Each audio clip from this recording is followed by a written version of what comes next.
Where you go, I'll go. Where you stay, I'll stay.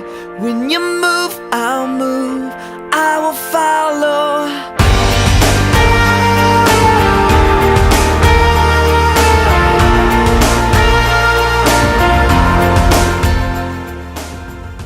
My name is Robbie Lanoue. This is my wife, Lauren Lanoue. We're both teachers. We work in Jackson County. I teach high school English, and she teaches 4th grade. Lauren and I met when I was in high school, and her dad became the pastor of the church that I was attending in Morganton, North Carolina. And we started dating pretty much right away. And we have been married for almost 8 years, and we dated for 3 years before that. I think both of us sort of just felt a draw to be an educator. We both found that we love to teach, you find yourself sometimes when you just have that calling and it just comes easy for you, so you really want to get into that field. It's definitely a calling. I think to being a teacher, I've learned so many lessons about how God really is the best teacher, and that has taught me a lot about God just through the lessons I've learned through my students and teaching. There are lessons that I've learned about God and how He works, like extending grace to your students and how God extends grace to us. I think I've found that there are ways that you can teach biblical truths to your students, and it might not be this is what the Bible says, but you find ways, and they're just universal truths like you reap what you sow, that you can teach to the kids without having to say this is what the Bible says, but and they can see that lesson even in the stories that we read. So it's a biblical truth, but you don't have to say this is what the Bible says, so you don't get in trouble. I make coffee in my room, and while I'm waiting for it to brew, because I can't do much without coffee, so while I'm waiting for the coffee to brew, I have like 5 or 10 minutes that I can sit there, and I usually pray over my room.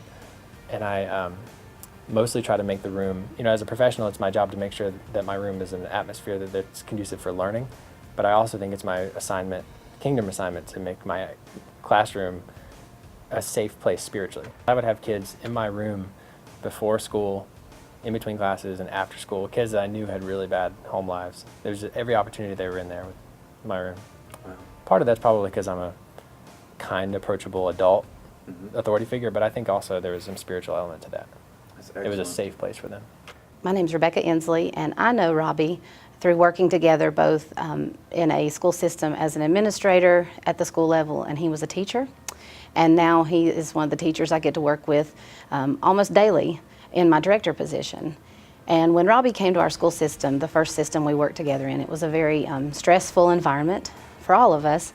And every single day, no matter what was thrown Robbie's way, he carried himself with just utter peace, confidence, grace, and showed much mercy in the classroom. And I just think he really embodied the what would Jesus do attitude every single day.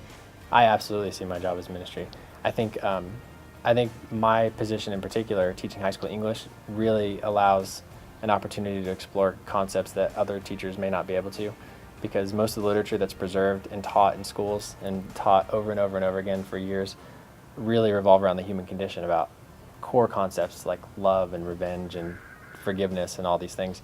And so I'm able to open a dialogue with my students about biblical truth, even if they don't realize it's biblical truth. So we can talk about why unforgiveness is harmful and why love is better than hate and all these different things.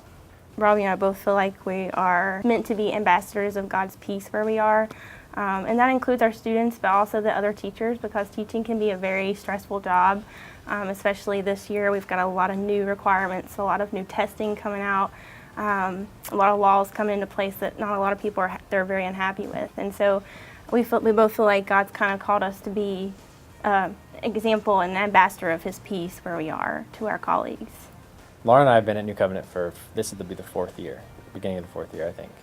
And I think the single most important thing, life-changing thing that's happened at New Covenant is New Covenant has this culture that encourages you to accept who you are, flaws and all, and accept that there's grace to change who you are, not a pressure to change or a guilt to change. Because with sin comes so much shame, and so you like to present yourself to people without the flaws and blemishes. But you create a culture, your staff creates a culture by modeling it, of saying, I'm imperfect, and I'm not proud of that, but I'm also not ashamed of that, and that's who I am. And I'm I'm going to try to grow. And so it's like there's a grace to be who you are, and there's also a grace to change who you are, even if it's incremental growth. And that's really profound because you filter everything through that. I feel like our church body and our staff and our pastors do a great job of reevaluating themselves and saying, and modeling for us really what we should do as individuals, and saying, let's look at ourselves and see what's God telling us we need to get rid of, what's God telling us that we need to, add, what's God telling us to do here, and taking those steps. And I think you guys, New Covenant does a great job of doing that already, so I don't really have anything that would be better. I teach 90 kids a day. Lauren teaches 22 kids a day. And while we both minister indirectly and directly to our students and our colleagues, our ministry is all for one. This life I lose, I will follow